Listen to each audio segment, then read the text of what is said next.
Hello अस्सलाम वालेकुम guys, कैसे हैं आप लोग। उम्मीद करता हूँ आप खैरियत से होंगे। तो आज की वीडियो में हम बात करेंगे कि किस ब्रांड का आपको इन्वर्टर एसी परचेज करना चाहिए।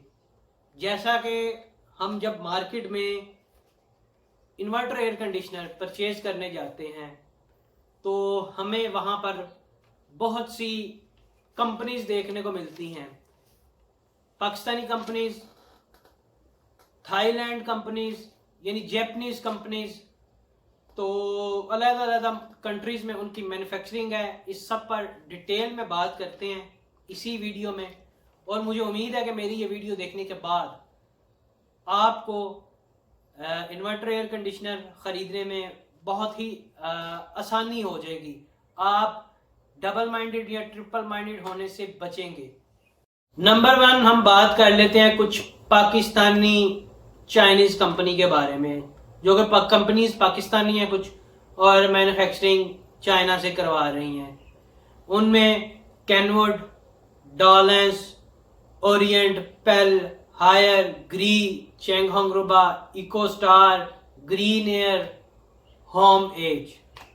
इस लिस्ट में मैंने मेरे भाइयों कैनवुड और इलेक्ट्रोलक्स को पाकिस्तानी चाइनीज ब्रांड में इसलिए रखा। आप सोच रहे होंगे कि कैनवुड यार यूके का ब्रांड है और इलेक्ट्रोलक्स जर्मन कंपनी है, तो इन्होंने इसे पाकिस्तानी लोकल चाइनीज में शुमार कर दिया। वो इसलिए मेरे भाइयों कि कैनवुड ब्रांड बेसिकली तो यूके का ही है, मगर R&L अप्लायंसेस ये कंपनी है पाकिस्तान में, उन्होंने कैनवुड का जो है नाम खरीदा हुआ है, तो वो लोकल मैन्युफैक्चरिंग से इसकी प्रोडक्ट्स बना रहे हैं, इसलिए मैंने इसे लोकल सीरीज में शामिल किया है। और इलेक्ट्रोलक्स भी लोकल कंपनी जो है इधर की पाकिस्तान की किसी ने खरीदा हुआ है, तो वो ही उसकी मैन्युफैक्चरिंग करवा रहे हैं चाइना से। और अब हम बात कर लेते हैं कुछ जैपनीज ब्रांड के बारे में, जिनमें सर फहरिस्त डाइकिन कंपनी है, पैनासोनिक है, शार्प है, एक्सन है और मित्सुबिशी है, तोशिबा है, हिटाची है और कुछ कोरियन कंपनीज भी हैं जिनमें सैमसंग, एलजी और एक आध मैंने यूएसए की कंपनी भी देखी, ट्रेन कंपनी। वो इतनी को खास नहीं लगी उसका प्रोडक्ट ना मुझे, वो पाकिस्तानी ब्रांड्स के बराबर ही है। कहते हैं डाइकिन की और एक्सन कंपनी की, ये दोनों जापानीज ब्रांड हैं और मेड इन मलेशिया आ रहे हैं। मलेशिया में इनका हेडक्वार्टर है, ठीक है जी। और एस्कॉन जो कंपनी है वो डाइकिन ही की है, पेरेंट उसका डाइकिन ही है, इसलिए इनके प्राइसेस में कोई ज़्यादा डिफरेंस नहीं होता, ठीक है। और इसी तरह जैसे पाकिस्तान में DW ग्रुप है एक, वो पाकिस्तान में ग्री के एसीज को सप्लाई कर रहा है और वही DW group eco star air conditioners उन्हें ही भी DW ग्रुप ही डील करता है। और इन्हीं ब्रांड्स में से अगर हम एक ब्रांड उठा लें जैसा कि कैनवुड, तो उसमें आपको एक लंबी सीरीज मिलेगी, जैसा कि स्लीक, कैनवुड का आइकॉन, कैनवुड का ऑप्टिमा, कैनवुड का ई स्मार्ट, कैनवुड का इको, कैनवुड का प्रो। और इसी तरह इको का कलर चेंज करके बॉडी का, तो उसे बना दिया इको प्लस। इको को बॉडी चेंज की, थोड़ा सा कलर डिफरेंस किया, तो उस मॉडल को बना दिया जी ये कैनवुड प्रो है। इसी तरह हम ओरिएंट को पकड़ लें तो उसमें भी आपको एक लंबी लिस्ट मिल जाएगी सीरीज की, जैसा कि ओरिएंट वीनस है जी ये मॉडल, ये जुपिटर है, ये अल्ट्रॉन मैक्स है, ये ऑर्बिट है। इसी तरह इको स्टार को आप पकड़ लें तो उसमें आपको मिल जाएगा जी ये ES6 आर्टिक है, ये क्राउन है मॉडल। अब ये वाला जो है ये जी स्मार्ट है। इसी तरह डॉलर्स को पकड़ लें तो उसमें आपको बताएंगे जी इसमें ये मॉडल है, जैसे स्प्रिंग हो गया, प्रो एक्टिव हो गया और पावर कॉन हो गया। इसी तरह अगर पेल को ले लें, पेल में आपको मिल जाएगा देखने को मजेस्टिक, एरो, इको प्रो। इसी तरह ये आप पाकिस्तान जिस कंपनी को भी पकड़ेंगे उसमें आपको एक लंबी सीरीज देखने को मिलेगी। तो आप मार्केट जब ये चीजें देखेंगे जाके, अब परचेज करने जाएंगे, दुकानदार आपको बताएगा, तो आप सिंगल नहीं, डबल नहीं, आप ट्रिपल माइंडेड हो जाएंगे। तो मैं इसी वजह को मद्देनजर रखते हुए इसी प्रॉब्लम को, आपकी इस प्रॉब्लम का सोल्यूशन इस वीडियो में आपको बताऊंगा कि आप इजीली कैसे अपने लिए एक अच्छा इन्वर्टर एसी सेलेक्ट कर सकते हैं। अब बात कर लेते हैं, मुआवजा कर लेते हैं इनकी क्वालिटी का। एक तरफ पाकिस्तानी चाइनीज ब्रांड रखते हैं और एक तरफ जापानीज ब्रांड रखते हैं। तो टू बी ऑनेस्टली मैं इसमें कोई दो राय नहीं दूंगा आप लोगों को। एक सिंपल राय, जो क्वालिटी, जो रिलायबिलिटी, हकीकत बात है, जापानीज ब्रांड दे सकते हैं, वो पाकिस्तानी चाइनीज ब्रांड कभी भी नहीं दे सकते। इन लोगों के, इन जापानीज ब्रांड के एयर कंडीशनर का एक एक जो स्क्रू है वो भी बड़ा यूनिक और बड़ा एक एक पुर्जा एसी का वो बड़ा यूनिक और बड़े certified Europe quality control system के तहत बना हुआ होता है। ये एयर कंडीशनर जो कि जापानीज ब्रांड के हैं, ये चलने में मुकाबिल पाकिस्तानी चाइनीज कंपनीज है जो उनके हिसाब से बहुत ही साइलेंस होते हैं। एक उनका जो डीबी रेट होता है, यानी कि नॉइस का जो रेटिंग होती है वो बहुत ही कम होती है और ये वाकई में हकीकत में बहुत साइलेंस होते हैं। और एक मेन डिफरेंस मैं आपको बताता चलूँ, जापानीज ब्रांड में और कोरियन ले लें आप, सैमसंग ले लें, एलजी ले लें, इनमें आपको इन्वर्टर टेक्नोलॉजी उस कंप्रेसर के साथ मिलती है जो कि कंप्रेसर वेरिएबल स्पीड के साथ कंसिस्टेंटली चलते रहेंगे, ट्रिप नहीं होंगे। जैसा कि पाकिस्तानी इन्वर्टर्स में अगर आप आ जाएं तो उनमें चाइनीज में, उनमें आपको सभी कंपनीज कैनवुड से लेकर चेंगहोंग रुबा तक, इकोस्टार तक, डॉलर्स तक, पेल तक, हायर तक, उनमें बहुत से आपको एयर कंडीशनर ऐसे देखने को मिलेंगे जिनके कंप्रेसर पुराने स्प्लिट एयर कंडीशनर्स की तरह ट्रिप भी होते हैं। तो जापानीज ब्रांड में आपको सारे इन्वर्टर्स ऐसे ही मिलेंगे जिनके के कंप्रेसर जो है वो ट्रिप नहीं होते। एक ये मेन डिफरेंस है। और इसका मतलब ये बिल्कुल हरगिज नहीं है कि पाकिस्तानी इन ब्रांड्स के जो कुछ एयर कंडीशनर्स हैं जिनमें के कंप्रेसर ट्रिप करता है वो इन्वर्टर टेक्नोलॉजी नहीं है। इन्वर्टर टेक्नोलॉजी ही है और वो भी एक स्पीड के साथ, वेरिएबल स्पीड के साथ चलते हैं। स्पीड कम ज़्यादा होती है कंप्रेसर की, मगर ट्रिप होते हैं। रूम का टेम्परेचर गेन करने के बाद वो ट्रिप कर जाते हैं। इस साइंस की मुझे समझ नहीं लगी। इन जापानीज ब्रांड की खासियत एक ये है कि ये एक दूसरे को कॉपी नहीं करते, बिल्कुल भी नहीं करते पाकिस्तानी चाइनीज ब्रांड्स की तरह। मसलन के फॉर एग्जांपल आप पाकिस्तानी चाइनीज ब्रांड में से आप इकोस्टार, ओरिएंट और डॉलर्स, इन दोनों का एक एक मॉडल उठाएं एयर कंडीशनर का। डॉलर्स का उठा लें, प्रोएक्टिव उठा लें, उधर इकोस्टार का ES6 आर्किटेक्ट सीरीज उठा लें और ओरिएंट का अल्ट्रॉन मैक्स उठा लें। तो आपको उनका आउटडोर पहले देखें, आउटडोर बिल्कुल सेम होगा, ठीक है, तीनों का एक ही साइज होगा, एक ही चीज होगी, सिर्फ और सिर्फ फर्क होगा तो उनके ऊपर लिखा हुआ लोगो का कि ये इकोस्टार है, ये डॉलर्स है, ये ओरिएंट है।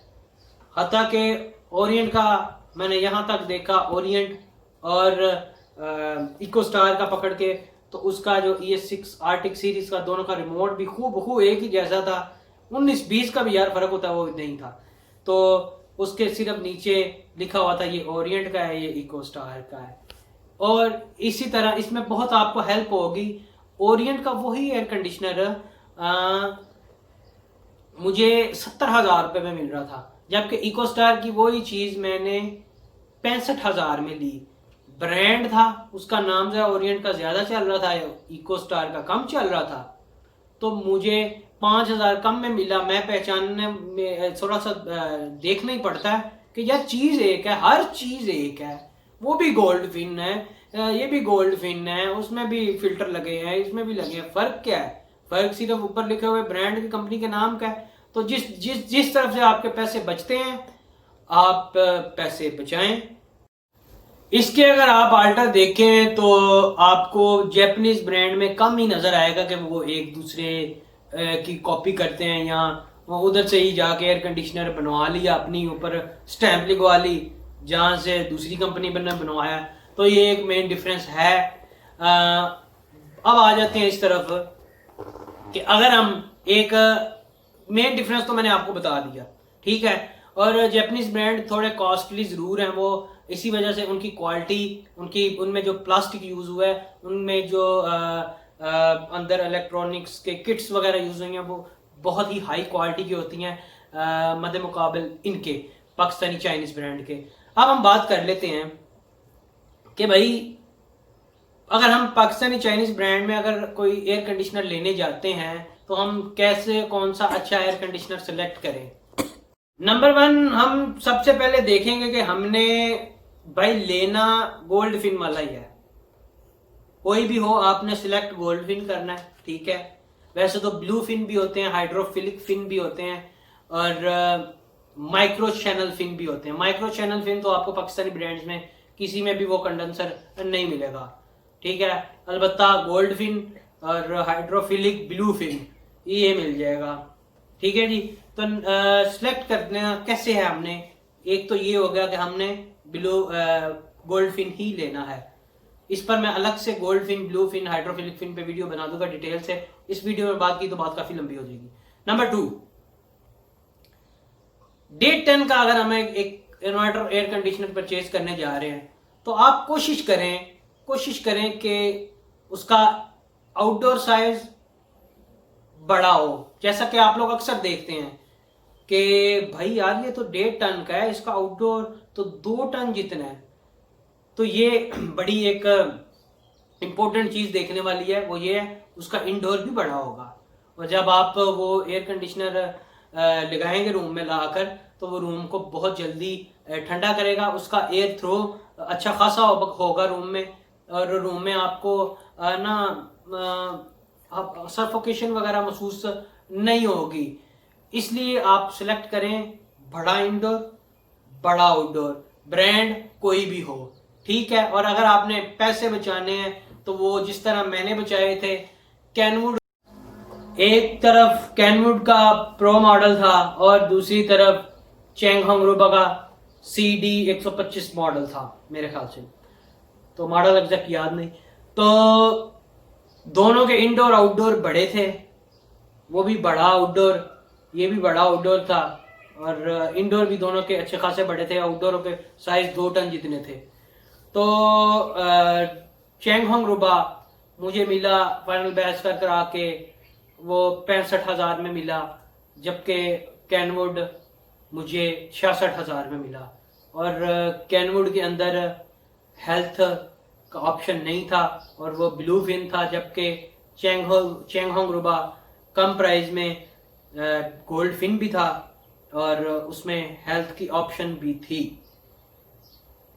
देखने में कैनवुड ज्यादा प्यारा था, खूबसूरत था। तो बहरहाल मैंने एक ट्राई के लिए चेंग होंगरुबा भी ले लिया। बहरहाल वो बड़ा जबरदस्त चल रहा है, बहुत अच्छा चल रहा है। और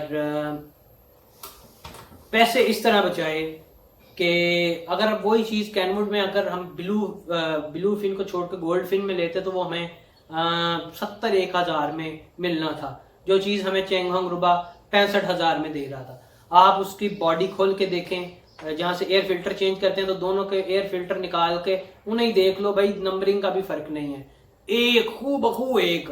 आउटडोर की बॉडी के नट पेज खोल के देख लो, अंदर सिस्टम सारा एक, सिर्फ बॉडी का फर्क था।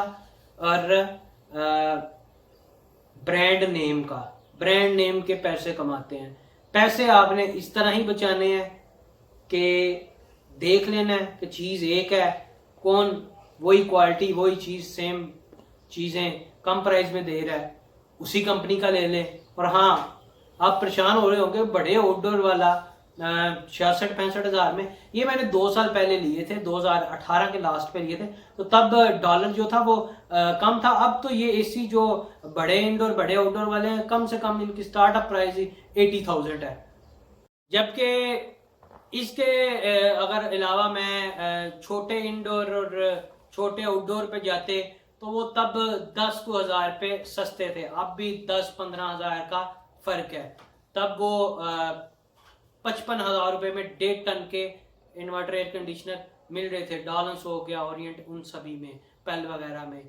तो ये आपको 10-15 हज़ार महंगा ज़रूर मिलेगा, मगर आपको मज़ा आएगा बड़े इंडोर बड़े आउटडोर एयर कंडीशनर को लगा के। अगर आप छोटे इंडोर छोटे आउटडोर वाला आप लेते हैं तो उनमें ये होगा, कमरे को जल्दी वो ठंडा नहीं करेगा इन्वर्टर एयर कंडीशनर। और कुछ लोग अक्सर आपने सुना होगा कि कंप्लेंट करते हैं, जी इन्वर्टर एयर एसी कूलिंग नहीं करता। कूलिंग भाई वजह ये है कि उन्होंने एनर्जी सेविंग का अंदर सिस्टम सारा बनाया, उस सभी को फिर इतनी चीज़ों को इकट्ठा करके तो उन्होंने एनर्जी सेविंग भी देनी है आपको, तो एक एसी की कूलिंग भी, तो उससे कूलिंग वो कम होती है। जैपनीज ब्रांड में भी अगर आप देखें ना, शार्प है या उसका भी आउटडोर छोटा है, ठीक है, उसका भी इंडोर छोटा है, उसकी भी कूलिंग कोई इतनी खास नहीं है। खास कूलिंग के लिए आपको जो है ना वो बड़ा इंडोर बड़ा आउटडोर लेना है। चाहे आप जापानीज कंपनी का किसी का भी ले लें, चाहे आप ग्री का भी ले लें, ग्री में भी आप जाएंगे आपको बड़े आउटडोर इंडोर वाला मिलेगा, और वो थोड़े महंगे होते हैं। पाकिस्तानी ब्रांड्स में भी आपको मिलेंगे, थोड़े महंगे होते हैं। जापानीज में आपको उनमें भी मिल जाएंगे। तो LG, जैसे LG ड्यूल इन्वर्टर है, उसका आउटडोर अच्छा खासा बड़ा है, इंडोर भी बड़ा है, वो भी बड़ी अच्छी कूलिंग करेगा।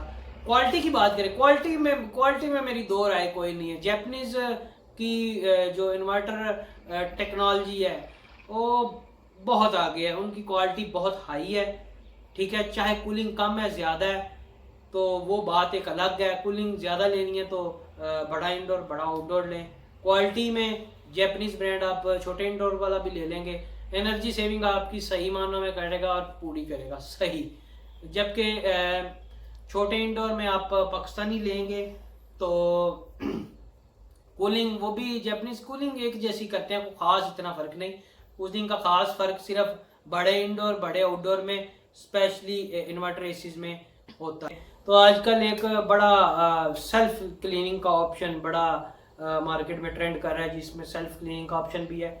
वो ठीक है, अगर आपको अच्छे प्राइस में वो मिलता है तो ज़रूर लें, अगर नहीं मिलता तो इतना कोई ख़ास भी नहीं है, क्योंकि एयर कंडीशनर की सफाई इंडोर आउटडोर की आपको वो तो करवानी ही पड़ती है और करवानी ही पड़ेगी।